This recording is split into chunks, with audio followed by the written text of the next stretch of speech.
प्यारे बच्चों, आज मैं कक्षा 10 गद्य का पहला लेसन जिसका नाम है कवि कुलगुरु कालिदास का 7वां पैराग्राफ बताने जा रहा हूँ। ध्यान से देखें। दिया है, वस्तुतः कालिदास मूर्धन्यतमः भारतीय कवि अस्ति। वस्तुतः वास्तव में कालिदास मूर्धन्यतमः सर्वश्रेष्ठ भारतीय कवि माने कवि अस्ति हैं। वास्तव में कालिदास सर्वश्रेष्ठ भारतीय कवि हैं। एकतः तस्य कृतिषु काव्य उचित गुणानां समाहारः दृश्यते।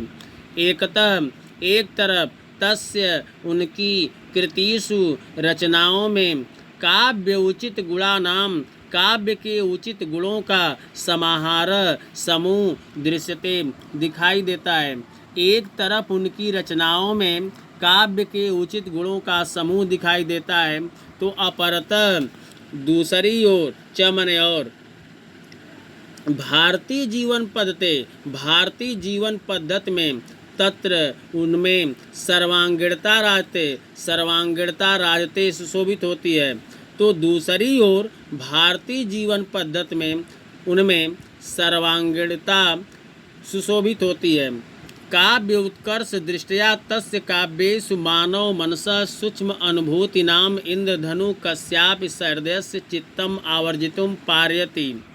काव्य उत्कर्ष दृष्टया, काव्य की उत्कर्ष की दृष्टि से या काव्य की उन्नति की दृष्टि से तस्य उनके काव्यों में मानव मन के समान सूक्ष्म अनुभूतियों का इंद्रधनुष कस्यापि किसी भी सहृदय के चित्तम मन को आकर्षित करने में पारयति समर्थ होता है। काव्य की उत्कर्ष की दृष्टि से उनके काव्यों में मानव मन के समान सूक्ष्म अनुभूतियों का इंद्रधनुष किसी भी सहृदय के मन को आकर्षित करने में समर्थ होता है।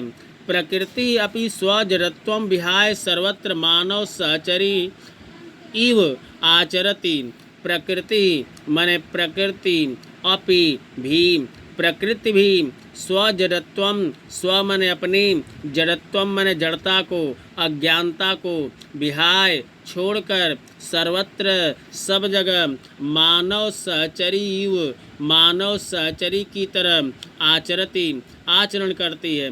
प्रकृति भी अपनी जड़ता को छोड़कर सब जगह मानव सहचरी की तरह आचरण करती है, अर्थात मानव साथी की तरह आचरण करती है। रघुवंशे दिग्विजयार्थं प्रस्थितस्य रघु सभाजनं वनवृक्षा प्रसून विष्टभिः सम्पादयन्ति। रघुवंश में दिग्विजय यात्रा के लिए प्रस्थान किए। तस्य उस रघु के सभाजन वनवृक्ष प्रसून वृष्टि फूलों की वर्षा से संपादयन्ति करते हैं। रघुवंश में दिग्विजय यात्रा के लिए प्रस्थान किए हुए उस रघु के सभाजन वनवृक्ष फूलों की वर्षा से करते हैं। मेघे विरह उत्कंठितस्य यक्षस्य प्रेम व्योलताया अद्वितीय सृष्टि परिलक्षते। मेघे मेघदूत में विरह उत्कंठितस्य, विरह की उत्कंठा से, तस्य उस यक्ष की प्रेम विहुलतया माने प्रेम व्याकुलता का अद्वितीय सृष्टि, अद्वितीय रचना परिलक्षते दिखाई देती है। मेघदूत में विरह की उत्कंठा से उस यक्ष की प्रेम व्याकुलता का अद्वितीय सृष्टि दिखाई देती है। तत्र बाह्यांत प्रकृत्यो मर्म स्पर्श वर्णनम अस्ति। तत्र उसमें बाह्यांत, बाह्य धन अंत, बाह्य माने बाहरी, अंत माने आंतरिक, उसमें बाहरी और आंतरिक प्रकृति का मर्म स्पर्श वर्णन, हृदय स्पर्शी वर्णन अस्ति है। उसमें बाहरी और आंतरिक प्रकृति का हृदय स्पर्शी वर्णन है। कवि दृष्टया मेघ धूम ज्योत सलिल मरुताम सन्निपात न भूत्वा एक संवेदनशील मानोपमा प्राणी अस्ति। कवि दृष्टया, कवि की दृष्टि से मेघदूत बादल, यहाँ बादल कहेंगे, कवि की दृष्टि से बादल, धूम, धुआं, ज्योत, प्रकाश, सलिल जल और मरुताम वायु का सन्निपात सम्मिश्रण न भूत्वा न होकर एक संवेदनशील मानोपमा मनुष्य के समान प्राणी अस्ति है। कवि की दृष्टि से बादल, धुआं, प्रकाश, जल और वायु का समूह न होकर एक संवेदनशील मनुष्य के समान प्राणी है। सह राम गिरे आरभ्य अलकाम यावत यस्य कस्याप सन्निधिम लभते तस्मै हर्षोल्लासौ वितरति।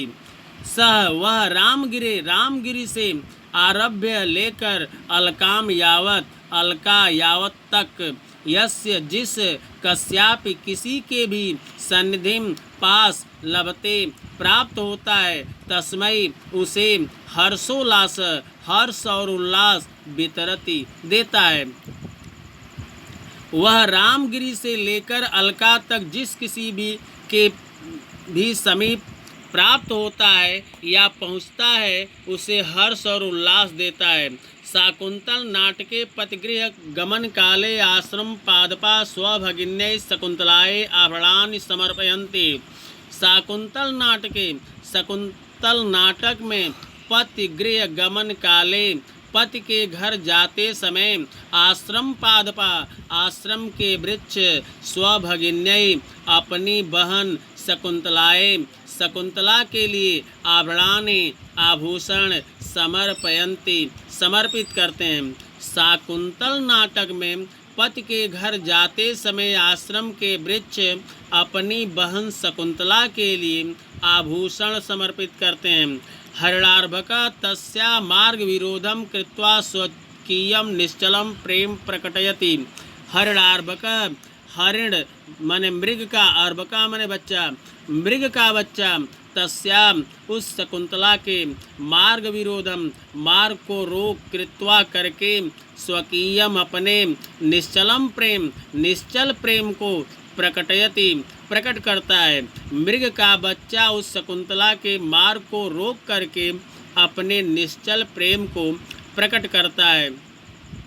एवं एव नद्या प्रेयसी इव आचरन्ति।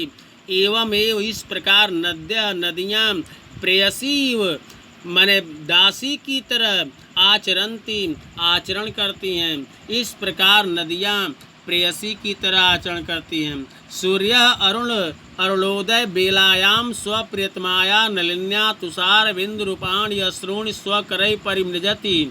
सूर्य अरुणोदय बेला नाम मने बेलायाम मने अपने उदय की बेला में, स्वप्रियतमाया अपनी प्रियतमा, नलिन्याम कमलनी के ऊपर, तुषार बिंदु रूपाणी तुषार रूपी यानी बर्फ रूपी बूंदों को, अश्रूणी आंसुओं को, स्वकरई अपने हाथों से, परिमृजति पोंछता है। सूर्य अपने उदय की बेला में अपनी प्रियतमा कमलनी के बर्फ के बूंद रूपी आंसुओं को अपने हाथों से पोंछता है। पूरे कार्य देखें।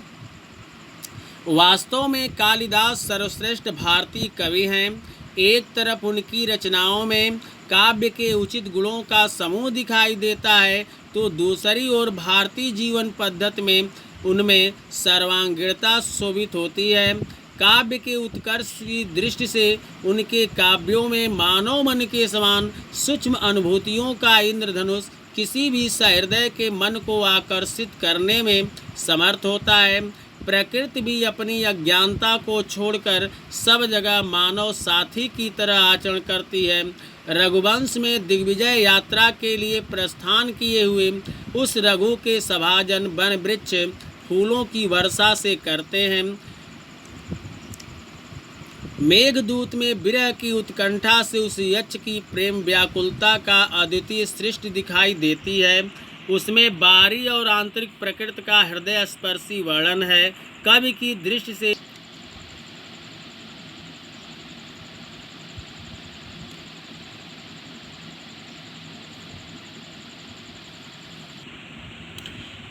दृष्टि से बादल, धुआं, प्रकाश, जल और वायु का सम्मिश्रण न होकर एक संवेदनशील मनुष्य के समान प्राणी है। वह रामगिरी से लेकर अलका तक जिस किसी के भी पास जाता है उसे हर्ष और उल्लास देता है। शाकुंतल नाटक में पति के घर जाते समय आश्रम के वृक्ष अपनी बहन शकुंतला के लिए आभूषण देते हैं। मृग का बच्चा उसके मार्ग को रोक करके अपने निश्चल प्रेम को प्रकट करता है। इस प्रकार नदियाँ प्रेयसी की तरह आचरण करती हैं। सूर्य अपने उदय की बेला में अपनी प्रियतमा कमलनी के बर्फ के बूंद रूपी आंसुओं को अपने हाथों से पोंछता है।